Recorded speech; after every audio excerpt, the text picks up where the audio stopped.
Денес продолжуваме со нашата серија Адвент. Адвент значи изчекување на Христовото раѓање. Се сеќаваме на денот кога Христос дошол, Божиот син, како еден од нас. За денеска текстот што ќе го читаме ќе биде Јован, првата глава 6 до 13 стих. Ќе ве забавам, станете да го читаме Божиот збор. Јован 1:6 до 13. Вели вака: Имаше еден човек испратен од Бога по име Јован. Тој дојде за сведоштво, да сведочи за светлината, да сите да поверуваат преку него. Тој не беше светлината, туку дојде да сведочи за светлината, вистинската светлина, која го осветлува секој човек што доаѓа во светот. Беше во светот и светот преку него постана, но светот не го позна. Дојде при своите, но тие не го примија.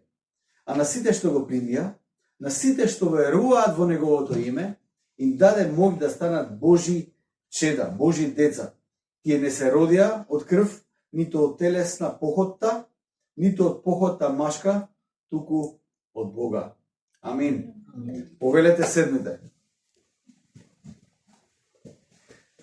Кога си дете, понекогаш некои работи кои ти биле чудни тогаш, кога ќе пораснеш и ќе се сетиш на тие работи, не се толку чудни, затоа што почнеш да ги разбереш. Разбираш, така?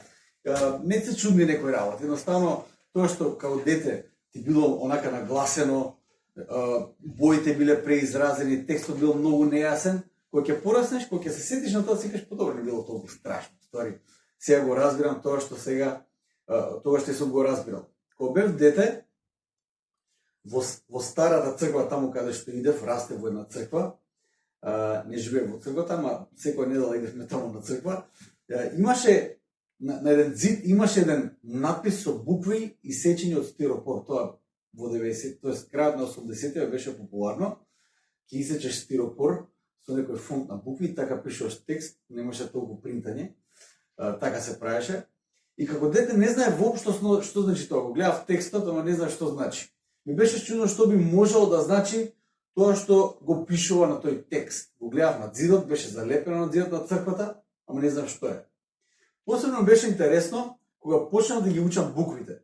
Знаев дека тоа спорано, ги знаев дека тоа се букви, ама не ги знаев буквите, ама кога почнав да ги учам буквите, почнав се да читаш и свете интересно. Се сеќавам брат ми кога, пошто е помал од мене, кога почна да ги учи буквите, еднаш се возиме у кола и вика: бато ме викаше, пошто сум постар, вика: што е тоа дзтор? Вика: што како не е тоа дзтор, човече? Вика: еве го тука. Он прочитал стоп знак, али така го прочитал, браво, на кирилица го прочитал, викам: браво што го прочита тоа. Дзтор. Како и да е. Ама така и јас кога ги учам буквите, читаш све живо и сакаш да видиш што пишува, пошто е нова, некоја нова особина која имаш во животот, нели? Еден текст ми беше многу мисличен, не знаеш што значи. Го читав во црквата и текстот беше следен. Еве го текстот. Исус му рече: јас сум патот, вистината и животот. Никој не доаѓа кај Отецот освен преку мене. Тоа беше многу чуден текст. Не можев да го разберам. Што сега да каже тука? Имаше неколку проблеми со текстот додека бев дете. Како прво, имаше со мали букви доле Јован 14:6, не сваќав како може тоа да биде реченица. Како прво, има збор и бројки. Не знам како да го прочитам, не знам како да го разберам тоа. Едноставно нешто ново е, тоа е тоа. Втората работа ми беше главниот текст. Го читам главниот текст со овие големи стиропор букви. Имајте предвид дека тогаш бев мал и кога си мал, големите дупки на незнаење си ги пополнуваш со твојата фантазија или како ти ќе си го разбереш. Како прво тука делот со Отецот, сега си да знаеме што е тоа, нели? Отецот. Освен преку мене. Никој не може да дојде до Отецот освен преку мене. Мислам дека тие што ги правеле буквите малку сгрешиле, затоа што наместо Отецот требало да напишат Оцетот. И јас знам дека кај нас имавме оцет дома, и јас така викам: овие сгрешиле изгледа, и јас така го разбирав овој текст некое време. Нели? И за краток период сватив дека не е оцетот, туку е таткото. Се мисли на Бог во овој дел. Во мојот живот Оцетот во кујната имаше посебно значење, пошто ако Исус е единствениот пат до оцетот, викам ние го имаме оцетот, добри сме. Океј сме. Но Исус кажува дека тој е единствениот пат до таткото. Или појасно кажано, единствен начин да дојдеш до Бог, до разбирање за Бог, тоа можеш да го направиш само преку Исус. Може други луѓе ќе ти понудат вакво искуство, онакво искуство, едно знаење, но да се дојде до изворот на животот, исполнувањето на сите копнежи кои ги има во животот, оно што Исус го кажува, живот во изобилство, тие зборови ги користи Исус, живот во изобилство, вечен живот, не само заради должината на тој живот, туку библиски кажано, кој кажеме нешто дека е вечно, Библијата пред се мисли на квалитетот кој го содржи животот кој Исус го нуди. Вечен е затоа што е квалитетен. Други луѓе ќе понудат едно искуство, друго искуство, но да се дојде до изворот на животот, исполнувањето на сите копнежи на човештвото, да се дојде до смислата на животот. Исус вели, само јас сум единствениот пат до таквото нешто. Исус е многу исклучителен.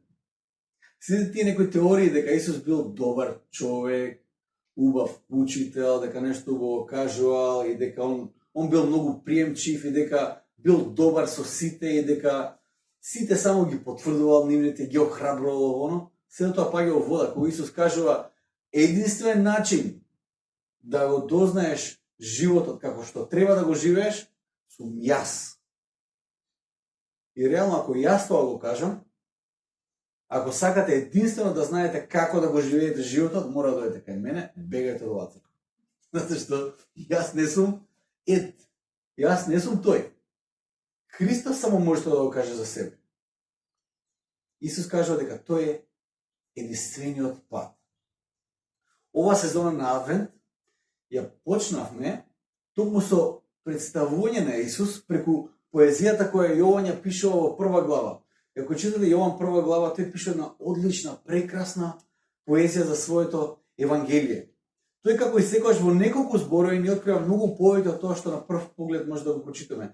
Ја читате Јован прва глава и е прекрасно составена за логосот, за зборот. Логосот, оној збор кој Јован го позајмува од грчката филозофија и зборува многу за таа работа, но тој дава една поголемо, подлабоко значење. Почнувајќи со зборовите со кои почнува Библијата, Стариот Завет, Божјата прва објава, на некој начин Јован не враќа назад до самиот почеток. Библијата почнува со зборовите во почетокот Бог ги создаде небото и земјата. Јован го кажува тоа во почетокот, но тој не враќа чеко наназад. И вика во почетокот, пред самиот почеток, постоеше зборот. Постоеше оној кој е вечен. Од кого се извира, преку кого се е создадено, заради кого се постои. Тој ни открива дека пред почетокот, од другата страна на времето, постоела вечноста во која Божиот збор, преку кого и заради кого се е создадено, бил заедно тој збор со Бога и всушност самиот Божи збор е Бог. Да се сетиме само дека Јован своето Евангелие го пишува во контекст каде зборот кој ние го преведуваме како збор, во оригиналното е зборот логос на старогрчки, во долгиот период на развој на грчката филозофија, веќе зборот логос има завземено важно значење. Според старите грци, концептот на логос, концептот на збор, знаете, логос се наоѓа во многу од тие предмети што ги учиме до не само средно и факултет, биологија, еве го логос, тука е зборот логос. Што друго има? Филозофија. Не, во филозофија го нема, само таму го нема. Да. Во сите тие предмети го има зборот логос, го содржа. Зошто? Затоа што зборот логос значи знаење, разбирање на нештата, истражување на нештата. Тоа значи зборот логос. Според старите грци, логос како концепт во грчката филозофија е всушност концепт кој опишува се. Целото разбирање. Логос не е само како абстрактен концепт. Логос е концепт преку кој се постои и се одржува во хармонија. Тоа е логос. Има еден друг концепт кој грците го користат, тоа е зборот телос, а тоа е телос. Телос ја представува смислата на одреден предмет, на одредено битие. Телос на оваа книга е да ја прочитаме. Тоа е телос. Затоа постои оваа книга. Телос на овој микрофон е да се користи за пеење, но тоа е телос. Причината зошто нешто постои. Но кога ќе прашаме, а што е телос за човекот? Зошто човекот постои? Која е нашата цел? Која е целта на нашиот живот? Зошто постоиме ние? Старите грци веруваат дека да се пронајде телос за човекот, причината за човечкото постоење, смислата за животот на човекот, тоа можеме само преку спознанието на Логос. Доколку ние разбереме зошто се постои. И затоа постои самата филозофија, да го разбереме целиот универзум, самото постоење, за да видиме која е нашата улога во сето тоа што постои околу нас. Тоа е телос на човекот. И тој верува. Старите грци верувале дека разумот, кој е производ на Логос, е даден на човекот како дар за да го разбере животот, и тоа е уникатно за човекот. Јован пишува токму за тој збор, Логос го користи тој термин, преку кого се е создадено, заради кого се е создадено, или преку кој се одржува, тој вечен Логос. Јован кажува вака сега, тоа е така, сте дошли до некаде, но не ја знаете целата вистина. Зошто? Затоа што тој вечен Логос, преку кого се постои, стана човек. И јас седев со него, јадев со него, зборував со него. Тој вечен Логос не е само некој безличен, абстрактен филозофски концепт. Всушност на сече изненадување тој Логос, вечен Логос е личност со која можеш да градиш заедништво, однос. И најголемата сатисфакција во сето тоа е што всушност вечниот Логос не само ти дозволува да дојдеш кај него, туку те кани да дојдеш во заедништво со него. Всушност со тие причини, вечниот Логос стана еден од нас, за да може светот да го спознае него. Јован понекогаш на чуден начин ни представува важен лик во приказната на Исус. Еден од тие важни ликови кои ги наоѓаме во приказната на Исус е Јован Крстител. Се слушнале за Јован Крстител.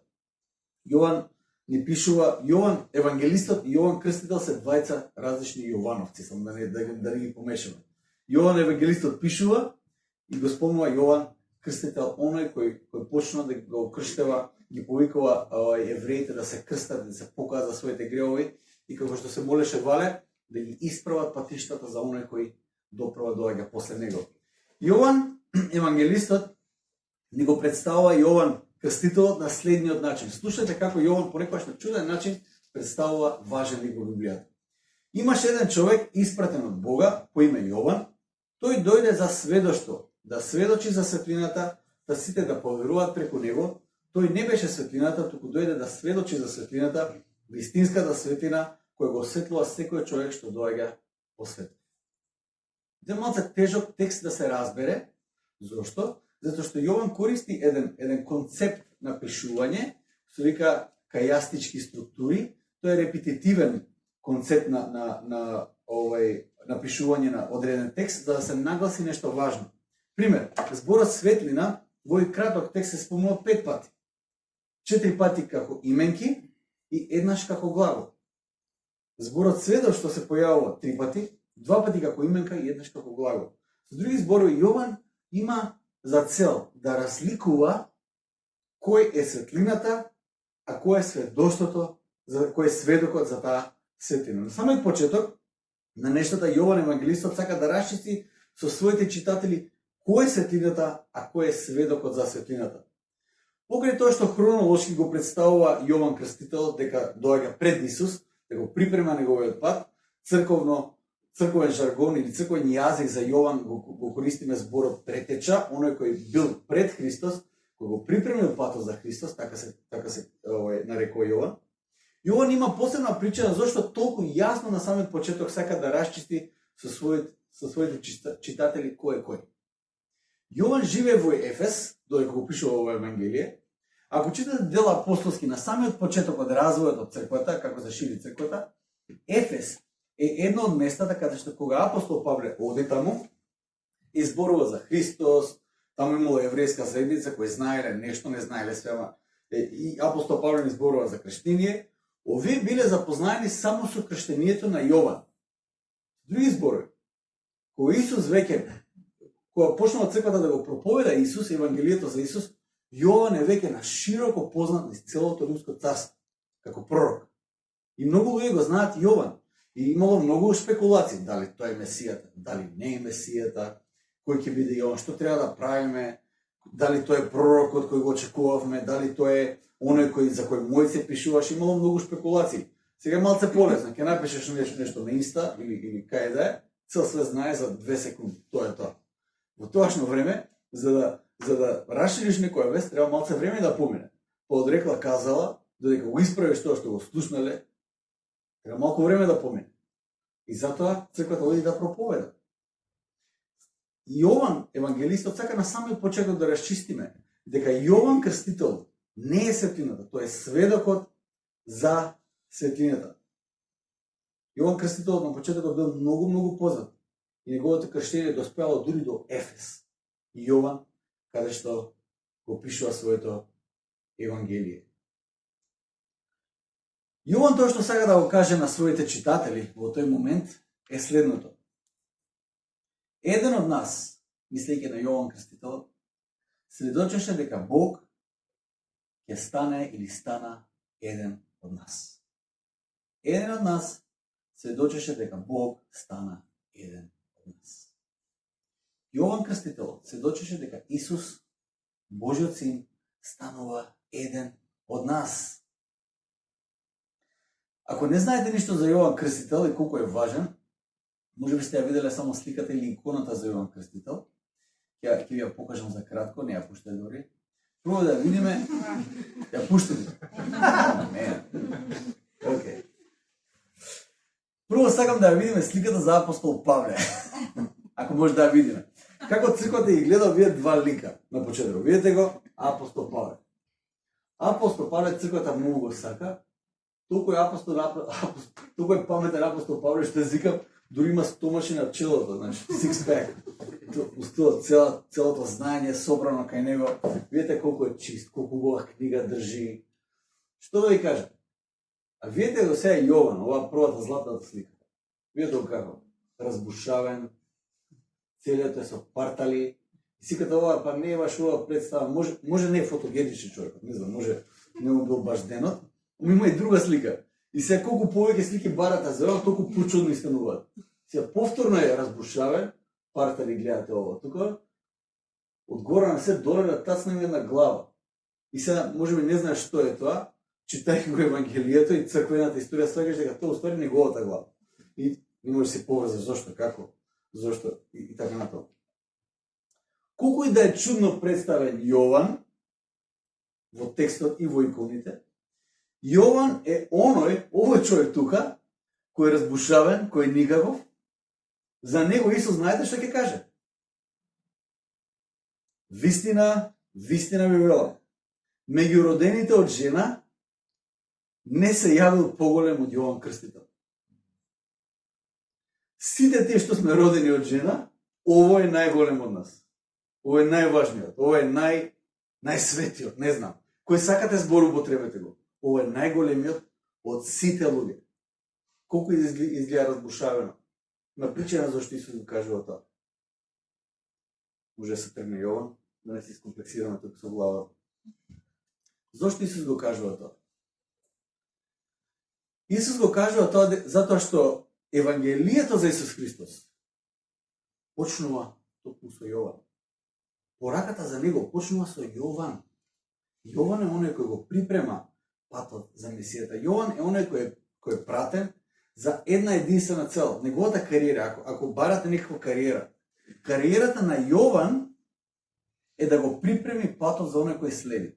И знаете ли што, кога доаѓа Исус, и кога Исус почнува да прима повеќе следбеници и повеќе ученици, и кога учениците на Јован се загрижуваат, чекај, ој Јован, учителе, ти за овој што збореше почнува многу повеќе да го следат него, Јован почнува да се радува.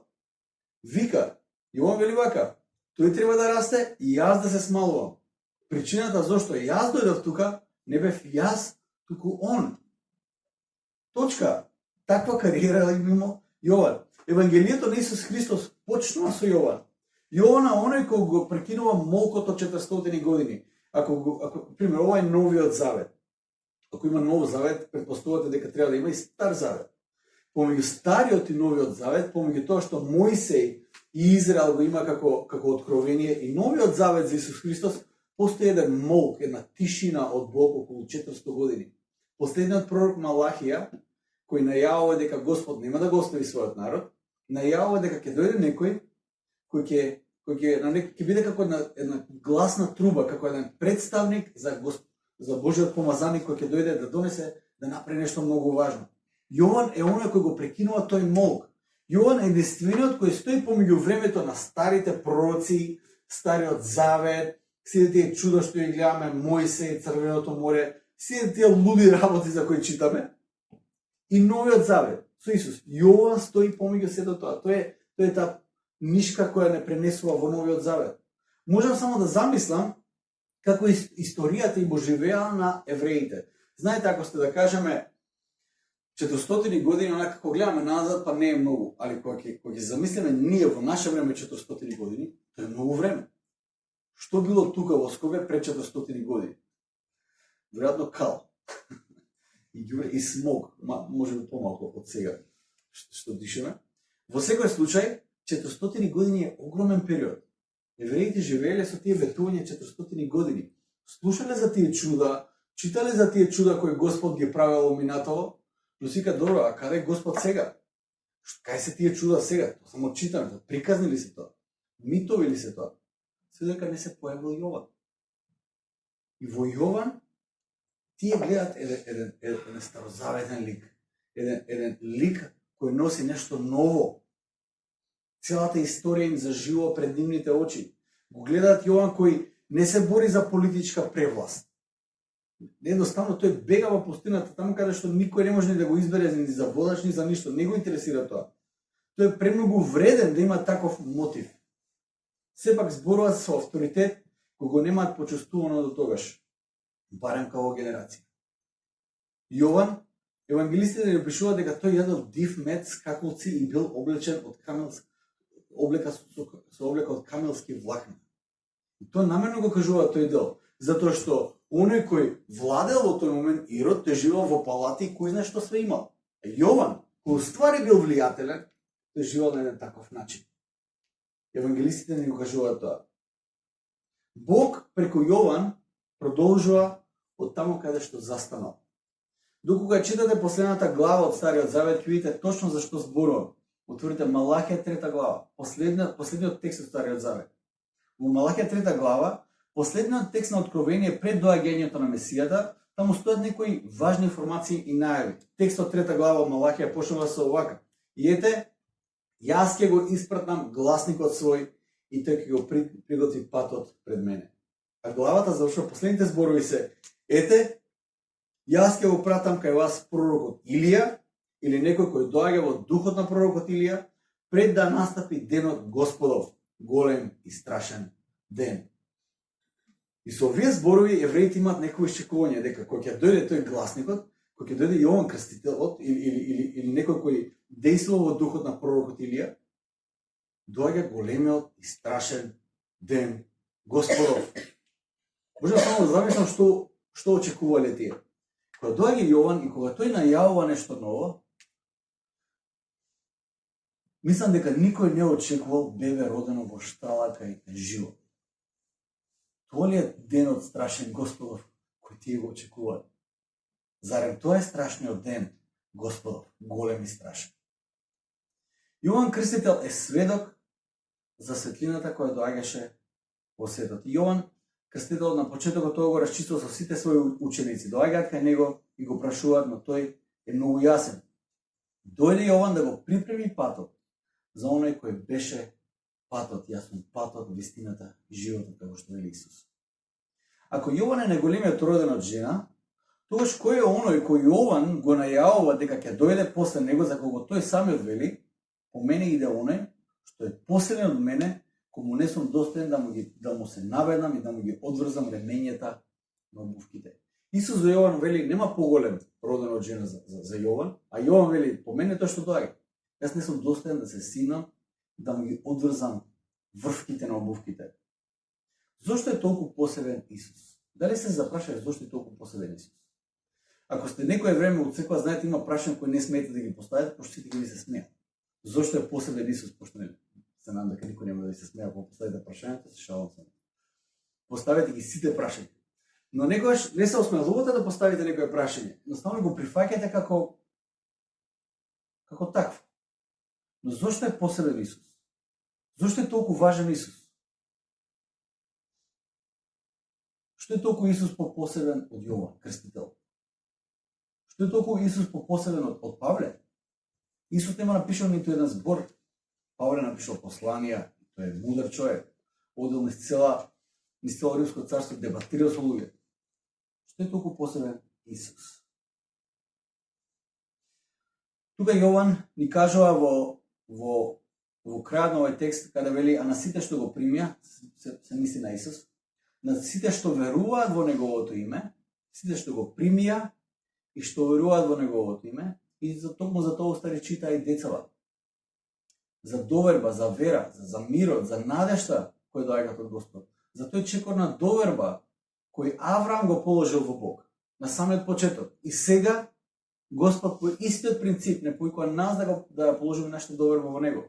На сите што го примија, на сите што веруваат во Неговото име, им даде моќ, им даде власт да станат Божји деца. Тие не се роди од крв, ниту од телесна поход, ниту од поход тамашка, туку од Бога. Што значи тоа? Што значи да бидеш роден од Бога? Понекогаш, ако не застанеме да размислиме што кажува Библијата, понекогаш некои зборови ги пишуваме како Јован да му фалеле зборови и сега пишува некој замрсен текст, колку да има повеќе зборови. Знаете, кога пишувате писмена по македонски, требало 2 страни и сега треба да ги исполниш ти 2 страни со нешто. И само трошиш зборови, ставаш ово. Понекогаш мислиш дека Јован тоа го прави. Всушност тој го бира секој збор многу внимателно. Што значи да се биде роден од Бога? Што би значило тоа во превод за нас? Што сака Јован да ни каже со оваа изјава? Животот, секогаш кога зборуваме за животот или мислиме на животот, животот е една од тие работи кои не можеш да ги испланираш. Не можеш да испланираш да се родиш. Не постои тоа. Животот единствено можеш да го примиш како дар. Единствено како дар. Не си го заслужил, не си го испланирал, не можеш да го оставиш во некој контекст на твои агенди. Едноставно животот можеш единствено да го примиш. И не можеш да бираш каде се раѓаш, кога се раѓаш, во кој семејство се раѓаш, не можеш ништо од тоа да бираш. Животот го примаш како дар.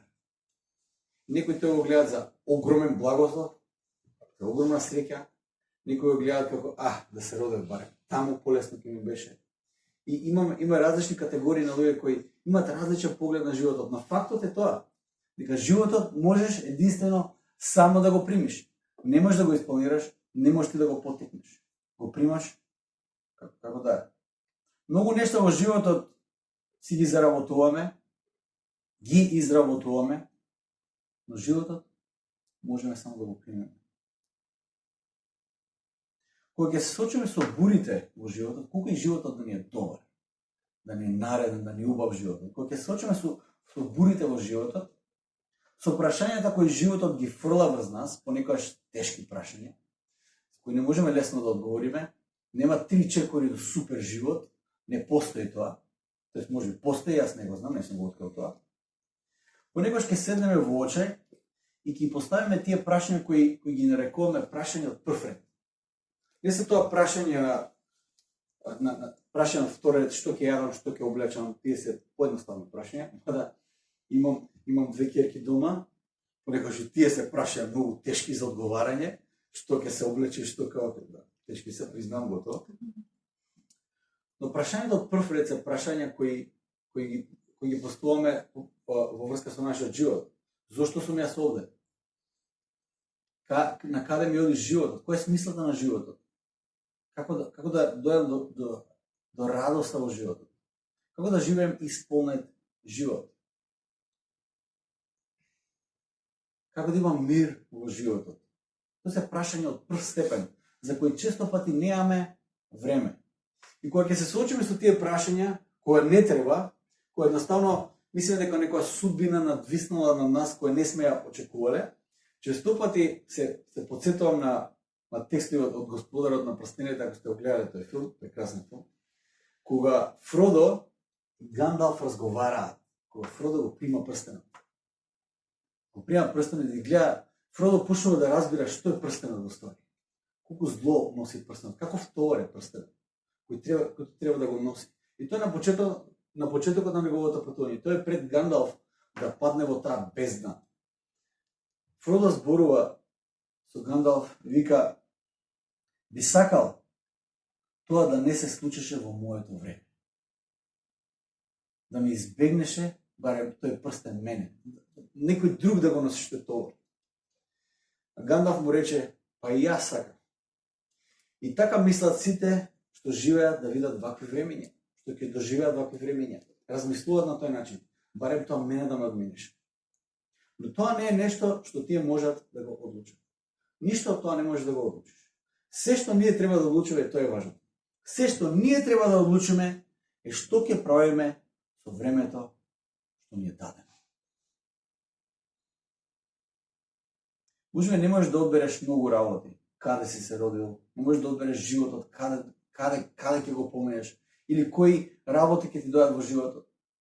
Но тоа што можеш да го одлучиш е што ќе правиш во твојот живот сега.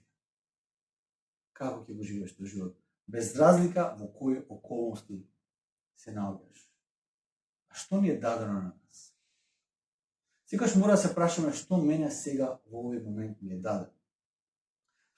Што всушност сум примил јас сега денеска? Што всушност ни е дадено и зашто всушност сме ние одговорни сега во овој момент? Тоа што евангелистот сака да не го каже е дека тие што го примаат Исус, тие што ја полагаат својата вера во Него, тие примаат дар кој е еднаков како дарот на живот што сме го примиле, ама помножено со бесконечност. Зошто? Затоа што тие кои полагаат својата вера во Исус, тие се родени од Бога. Тие не се родени по некоја, како што вика, машка поход, по тело, тие се родени духовно од Бога. Како што животот можеме само да го примиме, без да го исконтролираме, на ист начин ние можеме само да го примеме и новиот идентитет во Господ, без да го заработиме, без да направиме нешто екстра за тоа, без да кажеме, еве јас се направив 5 чекори до тоа да имам совршен живот, затоа што евангелистот знае, како што знаеме и ние, едноставно животот да се живее свето, непорочно, праведно, е невозможно. Посебно во овој свет, кај што живееме, невозможно се живее таков живот. Имаш чувство како цел свет да е против тебе, како да пливаш спротивно на водата, на реката која тече, ти се обидуваш да пливаш на спротивен правец, но реката те носи. Еден таков начин се го искусуваме животот, ако се обидуваме со наши сили да го живееме. Добриот живот, исполнетиот живот, можеме само да го примеме на ист начин како што сме го примиле телесниот живот. Само да ја положиме нашата вера во Господ. На ист начин можеме да го примеме новиот идентитет во Господа или раѓањето од Бога. Според Јован, ако читаме Евангелието, спасението, Исус, Христот, воскресението, тоа не е планот Б, кој Бог го имал за нас, туку тоа секогаш бил планот А, кој од самиот почеток Бог има на ум да го комплетира планот на создавање преку ликот на својот син, преку кој своето дело го отвара патот за јас и ти осам телесно да се родиме и духовно. Исус го отвара патот до вистинската слобода. Ние сме една од тие генерации кои зборуваме многу за слобода, за некакво ослободување. Новиот концепт на ослободување. Да ги стресаме сите тие пранги на некои антички концепти, на припадништво, на дефиниции, на кој што е и така натаму. Е верувам дека еден нов концепт на ослободување кој го проповедаме цело време во поп културата, може да стане едно ново робство во кое сите ние робуваме. Джим Кери, еден Джим Кери, устари го знаете, немаше да го представам, Джим Кери, попознат од мене. Тој вели вака, кога на врвот од својата кариера, каде што Джим Кери може да прави што сака, заработува колку сака, паѓа од депресија и паѓа во една животна криза, вели вака, би сакал секој да го искуси и заработи се што намислил и посакал, се, за да види и да разбере дека не е тоа. Некој кој го поминал животот во тој шоу бизнис, кој реално искусил се, кој е суперстар, вика, сакам сите да го поминат тоа, да сватат и да разберат дека не е тоа. Не знам каде Джим Кери е во неговото животно патешествие. Појма не. Јас само знам дека тој го кажува тоа во очај. Да видиш дека не е тоа. Она што Јован го проповеда овде, животот роден од Бога, и понатаму преку Христовите зборови, каде што кажува, ќе ја спознаете вистината и вистината ќе ве ослободи, Исус зборува за себе, ќе ја спознаете вистината и вистината ќе ве ослободи. Во други зборови Исус кажува, јас сум патот, вистината и животот. На друго место Исус ќе каже, дојдов за да имаат живот и да го имаат тој живот во изобилство. Сите тие концепти кои Исус ги проповеда и ги воведува преку евангелистот Јован, со други зборови Исус сака да каже вака: замисли се го најдоброто сценарио за тоа како би завршил свет. Размисли за тоа според тебе, кој би била најдобрата варијанта за тоа зошто е важен животот. Замисли, направи си филм. Кој би бил најубавиот живот кој постои на овој свет, најисполнетиот живот, најслободниот живот кој може да постои.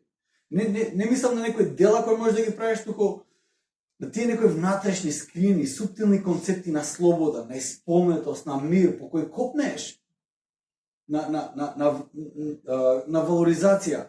Јован е предизвикува и ни кажува, пробај да го замислиш светот совршен.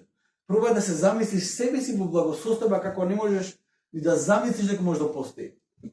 И он вели, тоа е само трошка од тоа што Исус го нуди на секој еден кој ќе положи верата во него. Јас и ти имаме шансата да бидеме продолжеток на мисијата која Јован Крстител имал од самиот почеток. Не само во животот кој сме го примиле од Бог, сведоци сме за вистинската светлина. Она што Јован сака да ни каже е дека очекувањата за христијанинот, за оној кој верува Господ Исус Христос, не е дека тој треба да го изработи своето спасение или да го заработи, или тој да го оформи затоа што не е можно тоа. Она што можеш ти да го правиш сега и овде е да бидеш само сведок на тоа што Господ веќе го прави од тебе. Со други зборови, зборовите на Андреј, пред некој ден беше празникот Свети Андреј, прво повикан се вика, Андреј прво повикан. Тие се неговите познати зборови. Кога го прашуваат Андреја, кој е Исус, зошто го следиш Исус, Андреј знаете што вели? Најчесто, дојди и види. Не ме прашај мене. Дојди и види. Веројатно изгледа необично, Исус изгледа нереално. Господ Исус не повикува своите апостоли да бидат теолози, свештени лица, иако тоа они стануваат, но тоа не е нивниот примарен повик. Примарниот повик кој Исус го има за своите следбеници, знаете ли кој е? Да бидат сведоци. Исус им вика, ќе бидете мои сведоци. Всушност, силата на христијанинот, силата на христијанската порака, силата на црквата, не во тоа што јас можам да направам или да разберам или да научам, туку што Господ прави во мене, преку мене, што Господ прави во тебе и преку тебе, што Господ може да направи преку една мала заедница, што Господ може да направи преку луѓе кои положиле својата вера во Него. Доротеја моментално чита една книга, јас ја препорачав, сика Милост Божја чудесна, и пишувана од еден писател сика Ерик Метаксас. Таа книга уствари пишува за времето кога се укинува робството во западниот свет, во Англија, преку еден предводник на тоа движење кој се вика Вилијам Вилберфорс. Вилијам според сите критериуми би требало да биде многу важен лик во историјата на Англија како еден премиер кој ќе донесе реформи во тоа општество. И тој можел да биде и да се седне на тоа столче и да седи таму некое време. Но Вилијам Вилберфорс бил христијанин, посетен христијанин. И тој наспроти течението, наспроти популарното мислење, тој сметал дека робството треба да се укине. Дека треба да стане нелегално. И Вилијам се борел против таа политика цел својот живот. Го посветил својот живот, платил многу со својата како да кажам, од својата политичка кариера, ја жртвувал. Своите иднина жртвувал за да се бори за таа една единствена идеја, да се укине робството, да стане нелегално. И се борел многу години. И на крајот на својот живот тој го доживел тој момент, да го види производот на таа негова борба. Робството станува нелегално и тој е одбран за премиер, на чија функција останува неколку недели и умира. Силата на христијанинот, нешто тој може да направи, туку што Господ Исус може да направи преку него и во него. Читајќи и тие политики во тоашно време, Вилијам Вилберфорс не бил малцинство. Вилијам Вилберфорс во тој момент бил никој и ништо. И тој во тој момент се дрзнува се бори против најголемата империја во тоашно време, Англија, која имала многу колонии, да направи една контракултуролошка работа, која е надвор од паметот во тоа време. Но тој го постигнува тоа. И читајќи историјата на црквата, гледаме еден куп примери кои наспроти сите очекувања, наспроти сите математики, Господ прави преку индивидуи, преку мали групи, преку малцинства нешто неверојатно ја трансформира околината околу нив. Ние, други зборови, можеме само да бидеме сведоци за оно што Господ Исус го прави во нас и преку нас. Се што јас ти можеме да бидеме е да го припремиме патот за Христос. Мисијата на Јован Крстител продолжува преку секој еден од нас, сведочејќи за светлината која доаѓа после нас. Никој од нас, и за тоа треба да сме многу благодарни на Господ, затоа што никој од нас го нема товерот да биде Христос и Спасител. Ево понекогаш мислам дека луѓето имаат очекувања од свештено лице или од кој да биде Спасител. Немаш таква работа. Никој од нас не е повикан да развие некој месијански комплекс. Како што вели апостол Павле, тие што сме професионално во верата, апостол Павле за себе каже, Исус дојде да ги спаси грешниците, од кои најголем сум јас. Зошто апостол Павле тоа го кажа? Затоа што апостол Павле ја видел својата сила, ја видел својата немоќ, ја видел својата способност, без разлика на тоа колку abs, колку six-packs има на челото со неговиот разум што го поседува, со неговото разбирање и познавање на филозофија и што ли све не знаел, и со таа теологија што ја развил, тој разбира дека јас без Христос сум никој и ништо. И повикот кој го има Јован за своите први читатели е истиот повик кој го имаме насочено кон секој еден од нас лично. Вели вака, а на сите што го примија. Јован не повика да го примиме Христос во нашиот живот, на вистина да го примиме. Не само како некој когнитивно, рационално разбирање кој бил Исус историски, што правил, туку да го примиме, да го отвориме нашето срце, како што го отварам моето срце за мојата сопруга, да влезам во моето срце. Да едноставно можам тој заеднички живот заедно со неа да го градам во една слобода, во една доверба, да бидам ранлив за сето тоа што тој однос ќе произлезе, за да можам да растам во длабочина во тој однос. Или на сите што го примија и на сите што поверуваа во неговото име. Вториот чекор е вера. Прво треба да го примиме тоа што Господ Исус го носи. Второ е верата. Верата како еден суштински елемент на секој однос. Довербата, суштински елемент за се. Јас обично кажам дека верата е толку обична, толку секојдневна, толку е насекаде околу нас, што ние не сме ли свесни колку вера ни е потребна за еден ден живот на оваа земја. И обично примерот кој го користам и досаден сум понекогаш со таа работа е столчето на кој седите. Никој од вас пред да седне на тоа столче не го провери дали ќе ме издржи тоа столче, дали е направено за мене, да не се искрши кога ќе седнам, едноставно седнав. Со целосна доверба дека тоа столче кој прв пат го гледате можеби во животот, дека ќе ве издржи. Животот без вера е невозможен. И кога Исус бара вера од нас, не бара нешто невозможно, туку бара нешто толку обично како воздухот што го дишиме. На сите што веруваат во Неговото име, им даде моќ, им даде власт, им даде сила да станат Божји деца.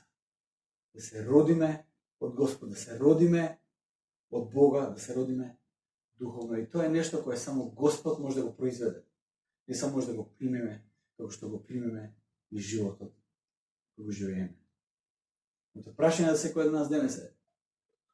И прашањето кое Исус го поставува од самиот момент на Неговото раѓање.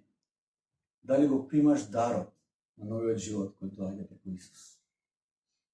Дали гледајќи го, дали слушајќи приказната за Божик, дали гледајќи го тоа безпомошно дете кој е родено во таа штала, за таа звезда која го најавува, за таа приказна која слушаш, дали веруваш дека во тоа мало бебе кој се родило тогаш можеш да го примиш дарот на новиот живот кој доаѓа преку него?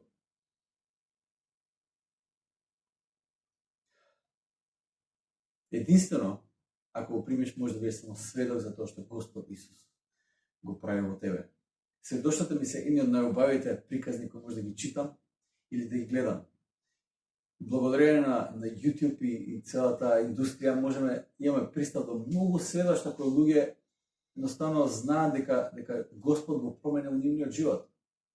Нивниот живот сега изгледа многу поинаку како резултат на Исус. Звучи како апстрактен концепт, но е реална промена во нивниот живот, затоа што го примиле и тргнале со вера во Неговото име.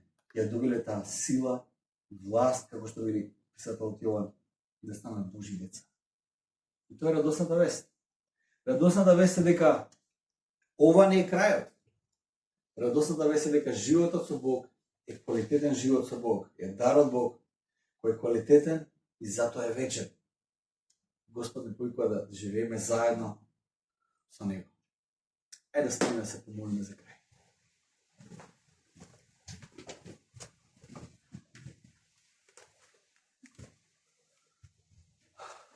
Татко наш небесен, благодариме Господи Боже мој за дарот на животот. Благодариме Господи Боже мој за тоа што во Твоето провидение, Господи Боже мој, Ти го обезбеди доаѓањето на Твојот Син Исус Христос овде на земјата. Господи, да преку вера во Него, Господи, да имаме сила, да имаме слободен пристап да се наречеме Твои деца, Господи.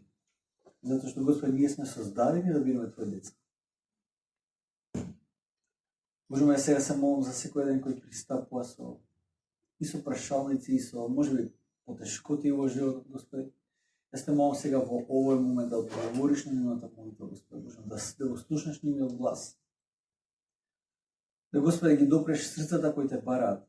Господи, јас сум цврсто убеден дека Твоите зборови се вистините, дека Ти се објавуваш на оние кои го повикуваат Твоето име, Господи.